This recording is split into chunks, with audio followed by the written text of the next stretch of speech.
할렐루야. 8월 23일 월요일 십자가 말씀 묵상을 함께 나누겠습니다. 찬송 우리 주께와 엎드려 함께 찬양하시겠습니다.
이 시간 우리에게 주시는 하나님의 말씀은 시편 122편 1절에서 9절까지의 말씀입니다.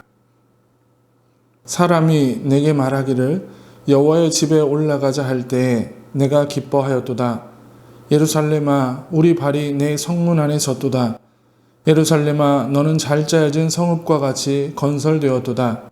지파들 곧 여호와의 지파들이 여호와의 이름에 감사하려고 이스라엘의 전례대로 그리로 올라가는도다.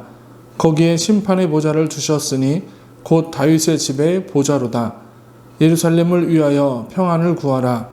예루살렘을 사랑하는 자는 형통하리로다.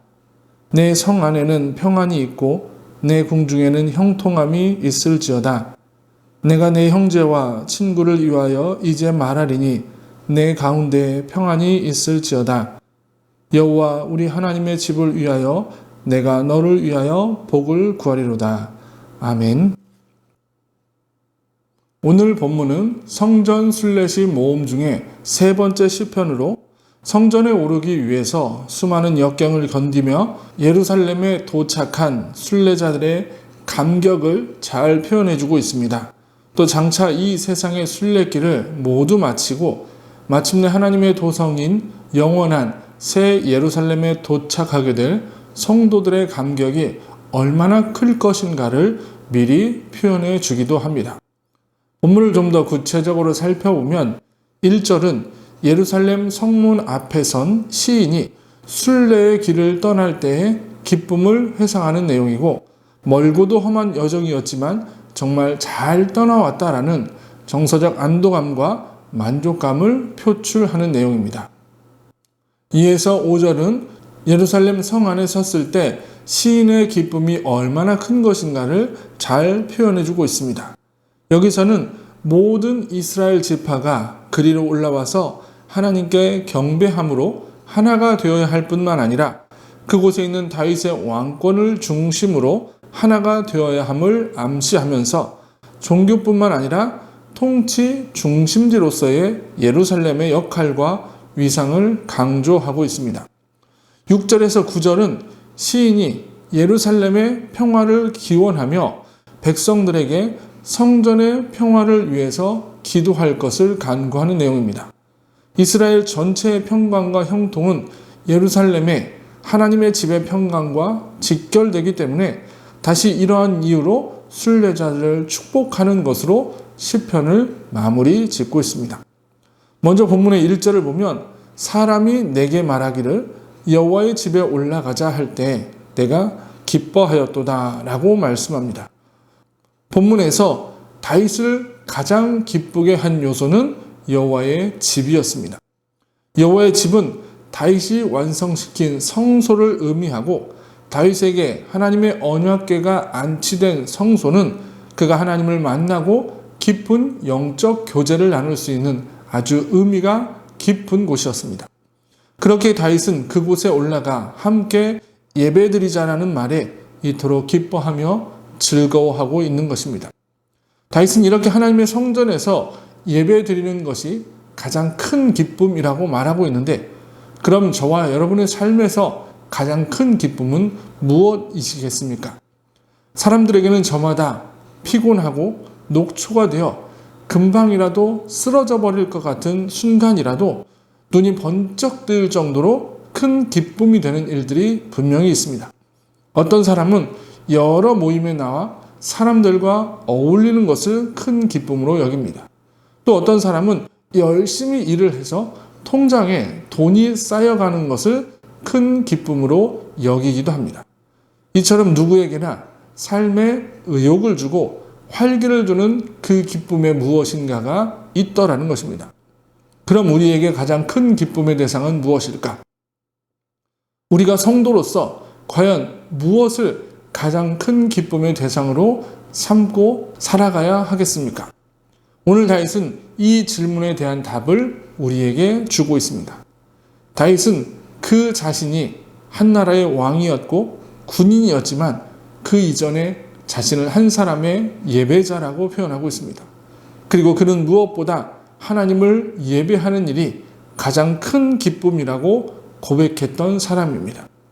우리가 성도라면 우리도 다윗처럼 하나님을 예배하는 기쁨과 감격을 이 세상의 어떤 가치보다 더 소중히 여기고 붙잡아야 한다는 사실을 여러분들이 기억하시기 바랍니다. 하나님과 만나는 시간이 우리 삶의 중심이 되어야 하고 우리 인생에서 가장 큰 최고의 가치가 되어야 합니다. 저와 여러분들이 예배를 인생의 가장 큰 가치로 삼고 기쁨으로 여기며 살아가셨으면 좋겠습니다. 그리고 진정한 예배자로서 날마다 주님과 깊은 교제를 나누고 그것으로 삶의 의미를 찾는 성도들이 되시기를 바랍니다. 시편 27편 4절은 이렇게 말씀하고 있습니다. 내가 여호와께 바라는 한 가지 일, 그것을 구하리니 곧 내가 평생에 여호와의 집에 살면서 여호와의 아름다움을 바라보며 그의 성전에서 사모하는 그것이라 라고 말씀합니다. 오늘 하루 이 말씀을 기억하면서 온전한 예배자, 예배로 인한 진짜 기쁨을 누리며 살아가시는 여러분들이 되시기를 주님의 이름으로 간절히 축원합니다. 우리 기도하시겠습니다. 거룩하신 아버지 하나님, 이 시간 주님의 은혜를 사모하며 간절히 기도합니다. 한 주를 시작하며 무엇보다 주님의 은혜와 주의 인도하심이 필요하오니 하나님께서 우리를 돌보아 주시고 우리를 품어 주시옵소서. 우리가 어떠한 상황 속에서도 주님 앞에 예배하는 것, 주님 앞에 서는 것이 우리에게 최고의 기쁨, 최고의 가치가 되게 하셔서 우리의 삶이 다하는 날까지 하나님 앞에서 온전한 예배자로 살아갈 수 있는 우리가 되게 하여 주시옵소서. 오늘 하루도 주님 앞에 예배하며 또 삶의 자리에서 예배하며 살아가는 우리가 되게 하여 주시옵소서. 우리를 사랑하시는 예수님의 이름으로 간절히 기도합나이다. 아멘. 주기도문 하시겠습니다. 하늘에 계신 우리 아버지, 아버지의 이름을 거룩하게 하시며 아버지의 나라가 오게 하시며 아버지의 뜻이 하늘에서와 같이 땅에서도 이루어지게 하소서. 오늘 우리에게 일용할 양식을 주시고 우리가 우리에게 잘못한 사람을 용서해 준 것 같이 우리의 죄를 용서해 주시고 우리를 시험에 빠지지 않게 하시고 악에서 구하소서. 나라와 권능과 영광이 영원히 아버지의 것입니다. 아멘. 오늘의 기도를 함께 나누겠습니다. 하나님, 우리가 하나님을 믿는 성도로서 예배의 자리를 지켜내게 하옵소서. 그리고 그 자리가 인생의 최고의 순간이 되게 하시고 기쁨의 순간이 되게 하옵소서. 하루하루 온전한 예배자, 기쁨의 예배자로 서 나가게 하옵소서. 이 기도 제목 가지고 기도하시며 오늘 하루를 살아가시기를 소원합니다.